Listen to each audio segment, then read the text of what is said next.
வியாசர்பாடி மார்க்கெட்ல இருக்க மாமு பிரியாணி கடைக்கு தான் வந்திருக்கோம். இந்த ஏரியாலே மாமு தெரியாத ஆளும் இல்ல, மாமு பிரியாணி சாப்பிடாத ஆளும் இல்ல. நாளைக்கு 70-80 கிலோ 80 கிலோ இங்க 80 கிலோ இந்த கடை தான். நம்மளுக்கு எல்லாம் விவசாய மக்கள் எல்லாம் மாமான்னு தான் கூப்பிடுவாங்க. மாமு அதே மாமு கிடையாது. இந்த புதினா எதுக்கு கொடுக்குறாங்கன்றது இப்போ சாப்பிடும்போது தான் தெரியுது.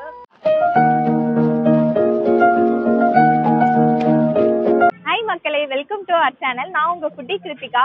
ராஜா காலிங் ராஜு, மாமா காலிங் மாமு. இல்ல புரியல, என்னடா இப்படி பேசுறேன்னு பாக்குறீங்களா? இன்னைக்கு நம்ம எங்க வந்திருக்கோம்னு பாத்தீங்கன்னா வியாசர்பாடி மார்க்கெட்ல இருக்க மாமு பிரியாணி கடைக்கு தான் வந்திருக்கோம்.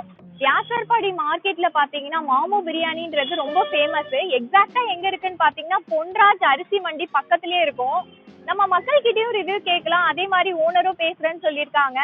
அது முடிச்சதுக்கு அப்புறம் நானும் சாப்பிட்டு எப்படி இருக்கு என்னன்றதை உங்ககிட்ட சொல்றேன்.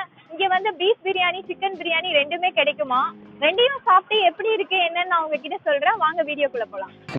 இந்த ஏரியாலே மாமு தெரியாத ஆளும் இல்ல, மாமு பிரியாணி சாப்பிடாத ஆளும் இல்ல. ஏரியாலே மாமு ஒரு ஆள் தான். மார்க்கெட்ல எல்லாரையும் கேட்டா மாமுனா எல்லாரும் சொல்லுவாங்க.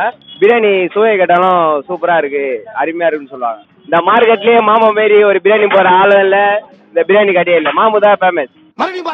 அதனால மாமு பாருங்க எவ்வளவு பெரிய கடையை ஓபன் பண்ணிட்டு, இன்னும் பெருசா ஓபன் பண்ணி இந்த மார்க்கெட்ல ஒரு 4 கடையை வச்சிருவாரு சீக்கிரமா. டேஸ்ட் எப்படி இருக்கு? டேஸ்ட்லாம் சொல்லுறது அவ்வளோதா, அருமைக்கா. கூட்டத்தை பார்த்தாலே தெரியுது. நாங்கள் வந்து கிட்டத்தட்ட ஒரு 4-5 வருஷமா இங்கே சாப்பிட்டு இங்கே வந்து ரெட்டிஸ்லேருந்து புழல்லேருந்து ரொம்ப தூரத்துலேருந்து நிறைய பேர் சாப்பிட்றாங்க.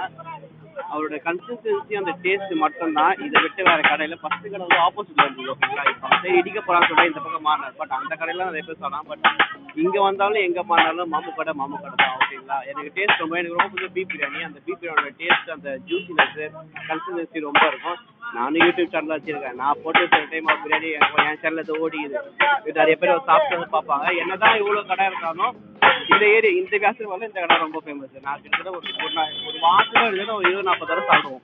ஃப்ரெண்ட்ஸோட சரி, தனியாகவும் சரி. எவ்வளோ தான் வந்து நீங்கள் ஆட்டு கட்டி போனாலும் சரி, இங்கே இருக்க கன்சிஸ்டன்சி வராது, அங்கே இருக்க டிஃப்ரென்ஸ் வராது. எல்லாம் வேறு. ஆனால் இங்கே டேஸ்ட்டு நீங்கள் வந்து ரெட்டில்ஸு, புழல், கார்நடை அங்கேருந்துலாம் கூட வந்து அவங்க சாப்பிடுவாங்க. ரொம்ப டேஸ்ட்டாக இருக்கும். நீங்கள் வேணால் ட்ரை பண்ணி பாருங்க. ஓகேங்களா, இவங்க சேனலை சப்ஸ்கிரைப் பண்ணுங்கள். இந்த சேனல் பேரு? என் சேனல் பேர் மிஸ்டரிங்க. எவ்வளோ நாளாக இங்கே சாப்பிட்டுட்டு இருக்கீங்க? நான் பந்துலேருந்து வந்துட்டு இருக்கேன். ஒரு 5 வயசுலேருந்து அப்பா காட்டுறதுலேருந்து வந்துட்டு இருக்கேன். இது வரைக்கும் நல்லா தான் இருக்கு. நாங்கள் குழந்தைங்களுக்கு என் குழந்தைங்களே நாங்கள் இங்கே தான் வாங்கிட்டு போயிட்டு இருக்கோம். என் பசங்களும் வராங்க, சாப்பிட்றாங்க. இது வரைக்கும் மாமா காரன்னு என் பிள்ளைங்களுக்கே தெரியும். எங்கள் அப்பா காலத்துலேருந்து நான் என் பிள்ளை அப்பா காலத்துலேருந்து நாங்கள் சாப்பிட்டுருக்கோம். இது வரைக்கும் எதுவுமே குறைன்றதெல்லாம் கிடையாது. மாமா காலில் எல்லாமே சரி நல்லா தான் இருக்கும். நல்லா டேஸ்ட்டாக தான் இருக்கும். எல்லாமே மசாலாவோட எல்லாமே பண்ணுவாங்க. பயங்கரமாக இருக்கு மாமா கடை எல்லாம். பாயை வந்து எல்லாரும் மாமான்னு கூப்பிடுறாங்க. மாவு எங்க அப்பா கூப்பிட்டாரு, இப்ப நாங்க கூப்பிடுறோம். என் பிள்ளைங்க அப்படிதான் கூப்பிடுவாங்க. அவரோட பேர் என்னன்னு உங்களுக்கு தெரியுமா? உங்களுக்கே தெரியாது. மாமாதான். மாமுனா மாமுதான். இதுவரை பேரெல்லாம் இதுவரை நாங்க கேட்டதே கிடையாது. பாயோட பேர் என்ன? சுஹேல் அஹமது. இந்த காலத்துல இருந்து மாமாதான். எல்லாமே மாமுதான். சாப்பிட்டு இருக்கோம் நாங்களும். கடப்பாக்கட்டு, புகாரா ஹோட்டல் அந்த மாதிரி எல்லாம் சாப்பிட்டு இருக்கோம். இருந்தாலும் மாமு கடை பிரியாணி வேற லெவல். எப்பவுமே நல்லா இருக்கும்.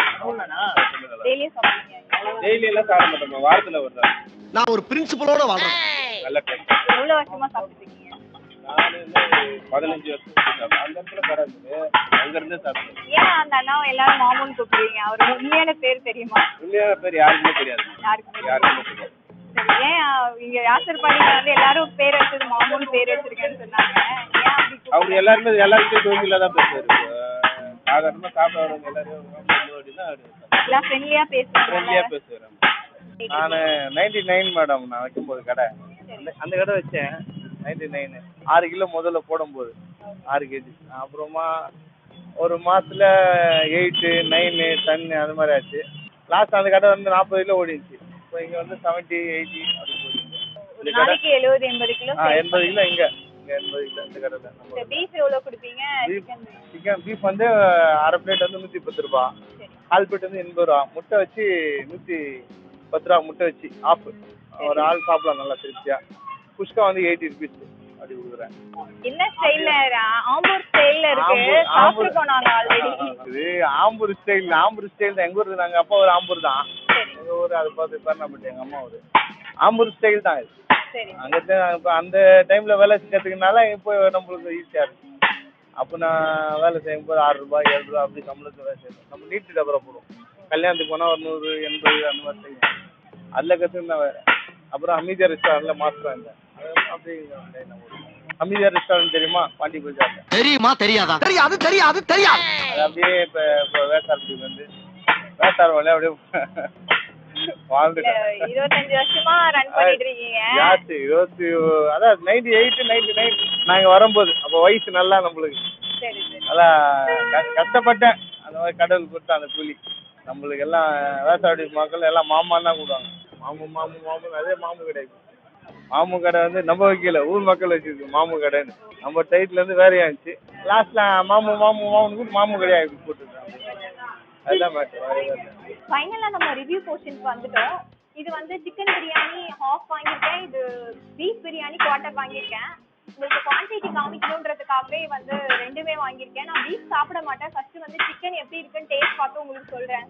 சிக்கன் வந்து இப்போ எப்படி குக் ஆயிருக்குன்னு பார்க்கலாம். 3 பீஸ் வச்சிருக்காங்க சிக்கனு. குவான்டிட்டியும் பார்த்தீங்கன்னா ஒரு ஆள் தாராளமாக சாப்பிடலாம். தொட்டுக்கிறதுக்கு வந்து புதினா, எக்கு, ரைத்தா. ரைஸ் வந்து நல்லா உதிரியா இருக்கு. ஃப்ளேவருமே ஸ்மெல் பார்த்தீங்கன்னா ரொம்ப நல்லா இருக்கு. ரொம்பலாம் காரம் இருக்கிற மாதிரி தெரியல. உங்களுக்கு தனியா பிரியாணி மட்டும் சாப்பிட்டு எப்படி இருக்க சொல்றேன். ஒரு நல்ல ஒரு ஸ்பைசியான பிரியாணி, காரமா சூப்பரா இருக்கு. அது எல்லா ஃப்ளேவருமே நல்லா பிளெண்ட் ஆகி அந்த வெங்காயம் தக்காளி இதெல்லாம் வந்து தனியா தெரியல, எல்லாமே மெர்ஜ் ஆயிருக்கு. அதே மாதிரி பிரியாணியோட ஃப்ளேவருமே சூப்பரா இருக்கு. இப்போ வந்து புதினா, ரைத்தா, முட்டைலாம் வச்சு சாப்பிடலாம். எங்க ஸ்பெஷலே வந்து இந்த புதினா தானா. அண்ணா வந்து என்ன சொன்னாங்கன்னா புதினாவோட சாப்பிடும்போது சீக்கிரமா ஈஸியா டைஜஸ்ட் ஆகும்னு சொல்றாங்க.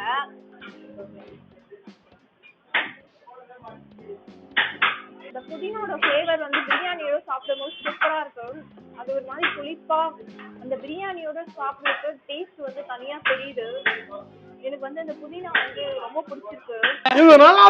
நார்மலா வந்து பாத்தீங்கன்னா எல்லா இடத்துலயும் தால்ச்சா, கத்திரிக்காய் இந்த மாதிரி தான் கொடுப்பாங்க. நார்த் மெட்ராஸ்ல மட்டும் தான் உங்களுக்கு புதினா கிடைக்கும். இந்த புதினா எதுக்கு கொடுக்குறாங்கன்றது இப்போ சாப்பிடும்போது தான் தெரியுது.